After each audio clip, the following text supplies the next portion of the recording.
નમસ્કાર મિત્રો, બાયસેગ ઉપગ્રહ પ્રસારણ સેવા દ્વારા આપ સૌનું હું સ્વાગત કરું છું.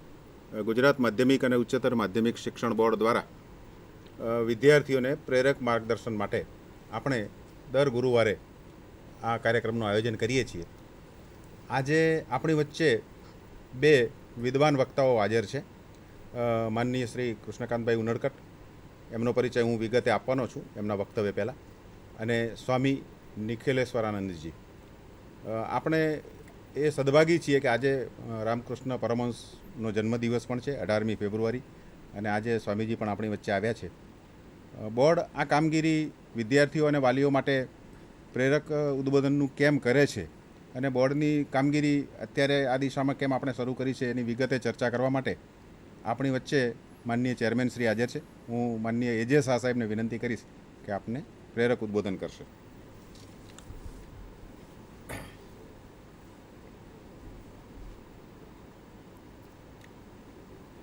મારા સાથી અધિકારી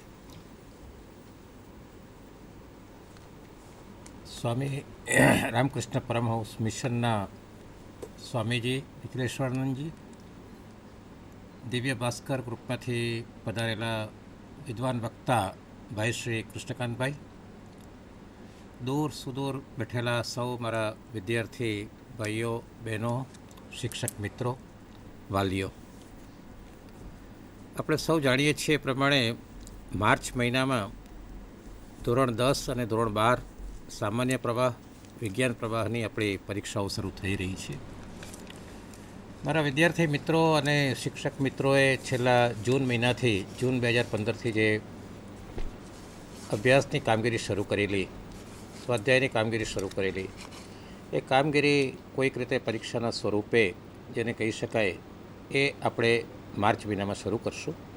ત્યારે આખી પરીક્ષાનો એક ભાર ક્યારેક વિદ્યાર્થીઓ ઉપર, ક્યારેક વાલીઓ ઉપર આવતો હોય ત્યારે આપનામાં રહેલી એક શક્તિને કહી શકાય કે પ્રેરણા મળે એટલા કારણોસર, અને ક્યાંક આપણે નિરાશાની ગર્તામાં ના ધકેલા જઈએ એટલા કારણોસર, પ્રેરક ઉદ્બોધન મળે એટલા કારણોસર ગુજરાત માધ્યમિક શિક્ષણ બોર્ડે એક આ પ્રયાસ હાથ ધર્યો છે.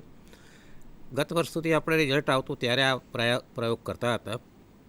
એના બદલે ગુજરાતના નામાંકિત વિદ્વાન વક્તાઓને બોલાવીને આપ સૌને એક પ્રેરણાદાયી ઉદ્બોધન મળે એ કારણોસર આજે આ એક શરૂ કર્યું છે. આપનામાં ખૂબ શક્તિ છે, ખૂબ મહેનત કરવાની ધગશ છે, અને ક્યાંય નિરાશા આપને ઘેરી ના વળે એ આપ જોજો. હવે આપણી પાસે 20 દિવસનો સમય જે બાકી રહ્યો છે એ સમયમાં આપણી મહેનત કરશું, એકાગ્રતા કેળવશું, અને સાથે સાથે જે કંઈ એવા પ્રશ્નો આવતા હોય એ પ્રશ્નોમાં ક્યાંય નિરાશ થયા સિવાય આપણે આગળ વધીશું. જીવનના તબક્કામાં દરેક વ્યક્તિ, ચાહે રાજકીય ક્ષેત્રમાં હોય, ચાહે શિક્ષણના ક્ષેત્રમાં હોય, ચાહે ઉદ્યોગ ધંધાના ક્ષેત્રમાં હોય, ચાહે તો સંસાર છોડીને સંન્યાસી થયા હોય, તમામ ક્ષેત્રમાં કોઈ ને કોઈ તબક્કે ક્યારેક ને ક્યારેક પાછળ પડવાનું બનતું હોય છે. ક્યારેક ને ક્યારેક અંતરાયો આવતા હોય છે, અને એ અંતરાયો ઓળંગીને એનો સામનો કરીને એ બધા જ માણસો આગળ આવ્યા છે. ત્યારે આપણે કોઈક ને કોઈક ક્ષેત્રમાં એ લોકોને આગળ જોઈ શકીએ છીએ. એ તમામમાંથી પ્રેરણા લઈને આપણે આગળ વધીએ. અત્યારે ફેબ્રુઆરી માસ ચાલે છે, પણ માર્ચ માસમાં જે પરીક્ષાઓ આવે છે એ પરીક્ષાઓમાં આપ ખૂબ ઉજ્જવળ સિદ્ધિ હાંસલ કરો, સફળતા મેળવો એવી શુભેચ્છા પાઠવું છું. આજના તબક્કે બંને વક્તાઓ જે અહીંયા ઉપસ્થિત રહ્યા છે તેમનું ગુજરાત માધ્યમિક શિક્ષણ બોર્ડ વતી હું સ્વાગત કરું છું. ધન્યવાદ. મિત્રો, આજે આપણે જે પ્રથમ વક્તાને સાંભળવાના છીએ એ માનનીય કૃષ્ણકાંતભાઈ ઉનડકટ. ગુજરાતી શબ્દ જગતમાં એક જાણીતું નામ છે. કૃષ્ણકાંત ઉનડકટ અને જ્યોતિ ઉનડકટ, આ દંપતી શબ્દ સાથે બહુ નાતો જાળવી અને ગુજરાતી વાચકોને ખૂબ પ્રેમ આપી રહ્યા છે. કૃષ્ણકાંતભાઈ દિવ્ય ભાસ્કરમાં મેગેઝિન એડિટર છે, અને આપ સૌ પરિચિત હશો કે દિવ્ય ભાસ્કરની જે લોકપ્રિય પૂર્તિ છે કળશ બુધવારની, એમાં ચિંતનની પળે નામની એમની કોલમ બહુ જ લોકપ્રિય છે. આ કોલમ પહેલાં સંદેશ અને ગુજરાત સમાચારમાં પણ ચાલતી હતી. એ જ નામે એમનું પુસ્તક આવ્યું છે, ચિંતનની પળે. બીજું પુસ્તક છે ચિંતનને ચમકારે. કુલ 5 પુસ્તકો છે. ચિંતનને અજવાળે, અને એક સરસ પુસ્તક એમનું છે ચિંતન @24/7. આપ સૌ જોઈ શકો છો કે આ વિદ્વાન ચિંતન સાથે કેટલા ઓતપ્રોત છે. એમની કોલમોમાં સામયિક પ્રસંગો, એમનું વિશાળ વાંચન, માનવીય સંવેદના, આજના વિદ્યાર્થીઓ અને આજના યુવાનો માટેની જે સમસ્યાઓ છે એની તાલાવેલી, આ બધાની સાથેનું એક રસપ્રદ શૈલીમાં આલેખન એ કૃષ્ણકાંતભાઈની વિશેષતા છે. એમની વિદ્વતાનો આપણને જરા પણ ડર ના લાગે, ભારેખમ વ્યક્તિત્વ ના લાગે. આપણી જ ભાષામાં, આપણા જ શબ્દોમાં આપણને જે ગમે છે એવી જ રીતે એમની રજૂઆત કરે છે અને ખૂબ જ લોકપ્રિય છે. આજે આપણને કૃષ્ણકાંતભાઈ મળ્યા છે. હું એમને વિનંતી કરીશ કે આપણને પ્રેરક ઉદ્બોધન કરશે. ધન્યવાદ. સૌથી પહેલાં તો સૌને હું નમસ્કાર કરું છું, મારા વહાલા વિદ્યાર્થી મિત્રોને. અને આ માધ્યમથી તમને બધાને મળવાનો મને જે મોકો મળ્યો છે એના બદલ હું ગર્વ અનુભવું છું.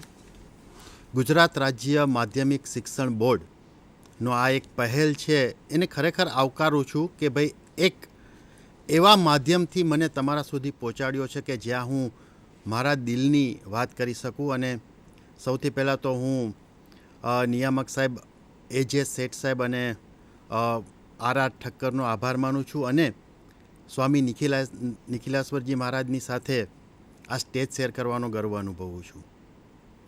મારે એક વાતની ચોખવટ કરવી છે મારી વાત કરતા હોય એ પહેલાં, કે હું અહીંયા કોઈ ઉપદેશ દેવા નથી આવ્યો. મારે કોઈ એવી વાત તમને નથી કરવી કે જે તમારી વાત ન હોય.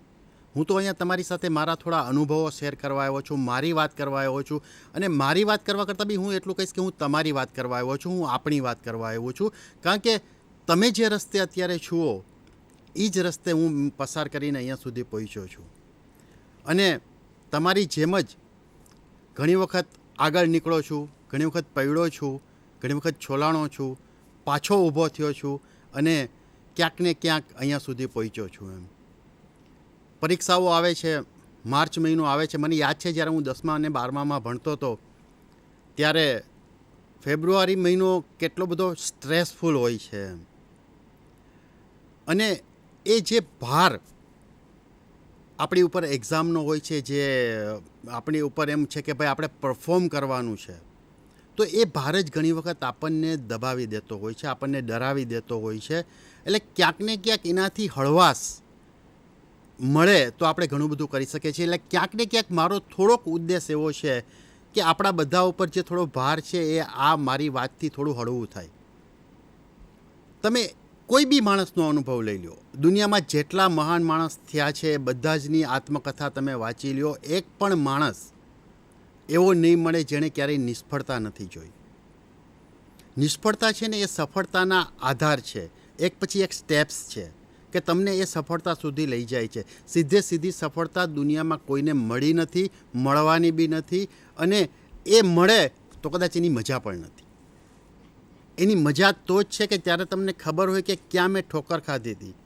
મંઝિલ સુધી પહોંચવામાં તમને ક્યાંક ને ક્યાંક મુકામ આવતા હોય છે. ક્યારેક સારા મુકામ હોય છે, ક્યારેક થોડા નબળા મુકામ હોય છે, ક્યારેક થોડીક હતાશા થાય એવું હોય છે, ક્યારેક થોડોક ઉત્સાહ થાય એવું છે. એટલે તમને બધાને સૌથી પહેલાં હું પરીક્ષાની શુભકામનાઓ પાઠવું છું. અને તમામ વિદ્યાર્થીઓ બહુ સરસ અને તેજસ્વી ગુણો સાથે, પર્સન્ટાઇલ સાથે સફળ થાય એવી શુભકામના પાઠવું છું. પણ સાથોસાથ એક સાવચેતી બી આપું છું કે માનો કે ન થયું, માનો કે ક્યાંક આપણે જે ધાર્યું હતું એ ન પહોંચી શક્યા, તો શું? બધાને પોતાના ઈરાદાઓ હોય છે, પોતાની ઈચ્છાઓ હોય છે, મા બાપની ઈચ્છાઓ હોય છે, ટીચર્સની ઈચ્છાઓ હોય છે, દરેકને કંઈક કરી છૂટવાની ભાવના હોય છે. પણ દરેક વખતે સફળતા આપણા ધાર્યા મુજબ આવતી નથી. હું તો એક બહુ સરસ વાત કરું છું કે સાલું એક આખું વર્ષ તમે મહેનત કરો અને તમારે એ પરફોર્મ 3 કલાકમાં કરી દેવાનું, અને એ પણ 6 ક્વેશ્ચન 10-10 માર્કના કે 8-10 માર્કના જે કંઈ હોય એમાં તમારે પરફોર્મ કરવાનું છે. અને એ જો તમને આવડતા હોય તો તમને સારા માર્ક્સ મળી જાય, ને કદાચ ક્યાંક તમને એમાં થોડાક ગફલત ભર્યા રહ્યા તો તમને એમાંથી ઓછા માર્ક મળે. ઓછા માર્ક મળે એનો મતલબ જરા પણ એવો નથી કે તમે એ સબ્જેક્ટમાં નબળા છો. જરા પણ ડરવાની જરૂર નથી અને જરા પણ કોઈ બાબતથી હિચકિચાટ અનુભવવાની જરૂર નથી. ક્યાંક ને ક્યાંક તમારે એ જાણવાની જરૂર છે કે આ એક તબક્કો છે અને ધોરણ 10 અને 12 એ શું કામ એને એટલું બધું અઘરું લાગે છે. હું એક વખત 10મા ધોરણના સ્ટુડન્ટ્સને મળવા ગયો હતો કે ભાઈ શું કામ એને તમને અઘરું લાગે છે. તો એણે કીધું કે આ મારી પહેલી એવી બોર્ડની એક્ઝામ છે, એટલે બોર્ડનો જે હાવ ઊભો કર્યો છે. હું હમણાં એક ચાર્ટર્ડ એકાઉન્ટના જે ફાઇનલની એક્ઝામ આપતો હતો એ સ્ટુડન્ટ્સને મળ્યો, એટલે મેં એને પૂછ્યું કે તમને પ્રેશર લાગે છે, તો કે થોડું લાગે છે પણ એટલું બધું નથી લાગતું. મેં તો કેમ નથી લાગતું?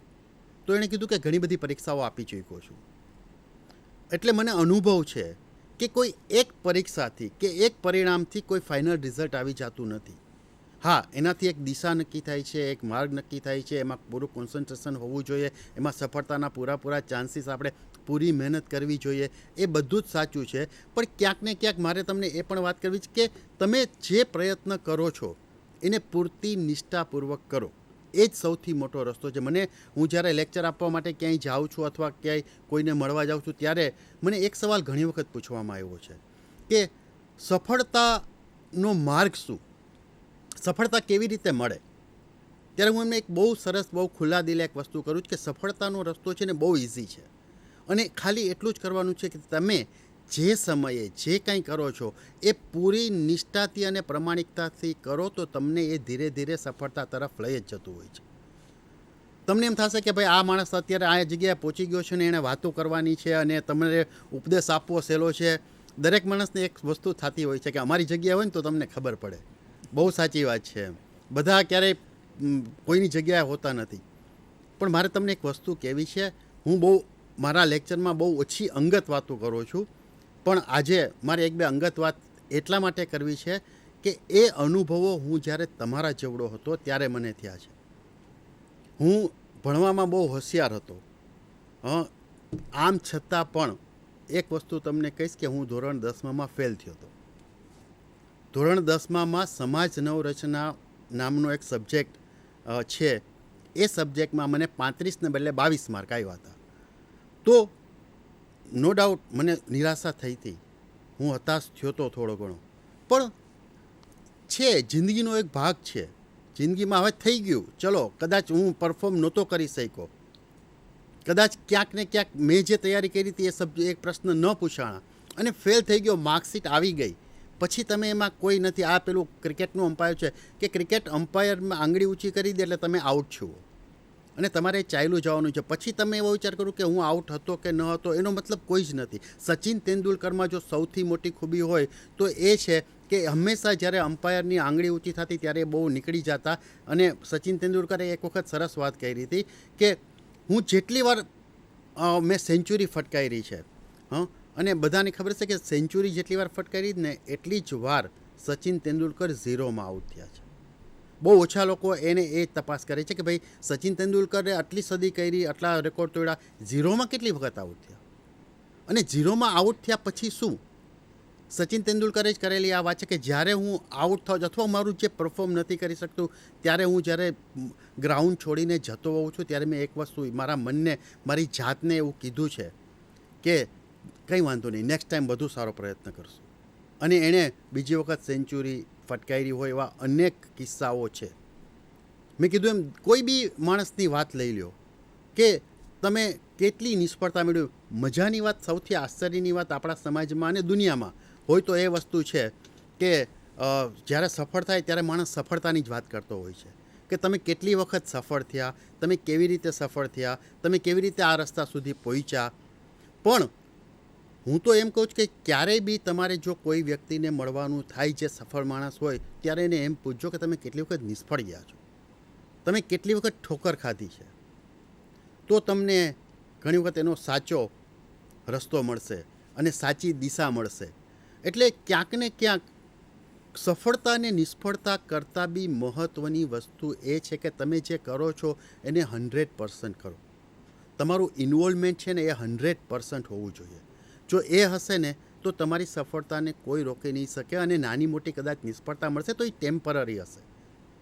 કોઈ માણસ સતત સફળ થયું નથી, થવાનું નથી. અત્યારે આપણે બધા એપલના સ્ટીવ જોબ્સને યાદ કરીએ છીએ, કે સ્ટીવ જોબ મહાન માણસ હતો ને એણે એપલની આટલી બધી સિરીઝ કાઢી અને કીધું, અને બધા જ એની સફળતાની કેટલી બધી બુક્સ વાંચીએ, કેટલા બધા આપણે વોટ્સએપ ઉપર ને ફેસબુક ઉપર ને દરેક સોશિયલ મીડિયમ ઉપર જ્યારે વાત નીકળે ત્યારે એક ચહેરો સ્ટીવ જોબનો આવે અને આપણે એની નીચે સરસ સરસ મજાના વાક્યો આવતા હોય. અને એ સ્ટીવ જોબે કરેલી આ વાત છે કે તમને એમ માનો કે હું સીધે સીધો સફળ થઈ ગયો છું. સ્ટીવ જોબે જે કંપની સ્થાપી હતી ને એ જ કંપનીમાંથી એને કાઢી મૂકવામાં આવ્યા હતા, અને એ કાઢી મૂકવામાં આવ્યા પછી એ ઘરે બેસી રહ્યા હતા, અને પછી એણે ઘરે બેસીને નક્કી કર્યું કે ચલો હવે જે થવાનું હતું એ થઈ ગયું. પછી એણે પોતાની રીતે પાછી એક નવી કંપની ચાલુ કરી અને એ કંપનીમાં એણે ઇનોવેશન કર્યા, અને પછી એની એપલ કંપનીમાં જે લોકો હતા એને એવું થયું કે ના, આ માણસમાં દમ તો છે, એટલે એણે પાછી એપલમાં લઈ આવ્યા. અને આખી જે એની સફળતાની ગાથા છે, આઈપેડ આવ્યું ને બધું જે એનું જે ચેનલ સિરીઝ બધી આવી ઇલેક્ટ્રોનિક્સ આઇટમની, એ પછીની સફળતા છે, એ પહેલાંની અનેક એમની નિષ્ફળતા છે. એટલે આ વસ્તુ બહુ જ મહત્ત્વની છે કે તમે જે તમારું કરો છો એ 100% કરો અને નિષ્ફળતાથી નહીં ડરો. સૌથી વધુ એક્ઝામમાં સૌથી વધુ લોકોને ડર હોય તો શું હોય છે ખબર છે? એ ડર એવો નથી હોતો કે તૈયારી નથી કરતું. તૈયારી બધા જ કરે છે, તૈયારી બધા જ કરે છે. તૈયારી કરવાની બધાની પોતપોતાની રીત હોય છે, અને એ રીત પોતાની જ હોવી જોઈએ. કોઈ માણસ એમ કે એ 8 કલાક વાંચે છે તો એ 8 કલાકથી પાસ થઈ જવાશે, કોઈક 5 કલાકથી પાસ થઈ જતું હોય, પણ સૌથી વધુ મહત્ત્વનું એ છે કે એ કોન્સન્ટ્રેટ કેટલું થાય છે. તમે કોન્સન્ટ્રેટ કેટલું કરો છો ને તમે કયા દિશાએ જઈ શકો છો, તો તમને એમાં વાંધો નથી. તમારો રસ્તો તમે નક્કી કરો કે મને આ રીતે યાદ રહી છે, હું આ રીતે રિલેક્સ ફીલ કરી શકું છું.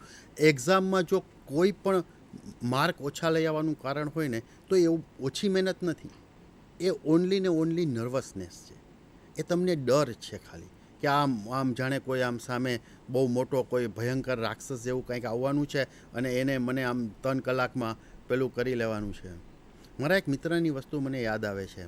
અમે લોકો જ્યારે 10મા ને 12માં એક્ઝામ દેવા જતા હતા, એ એટલો બધો રિલેક્સ રહેતો હતો, અને એને મેં પૂછ્યું કે યાર તને ડર નથી લાગતો? મને લાગતો હતો, મને થોડો ઘણો મને ડર લાગતો હતો, એમાં કોઈ જ પેલું નથી એમ, પણ હું કેવી રીતે એ ડરમાંથી બહાર નીકળો? હું એ મારા મિત્રને પૂછતો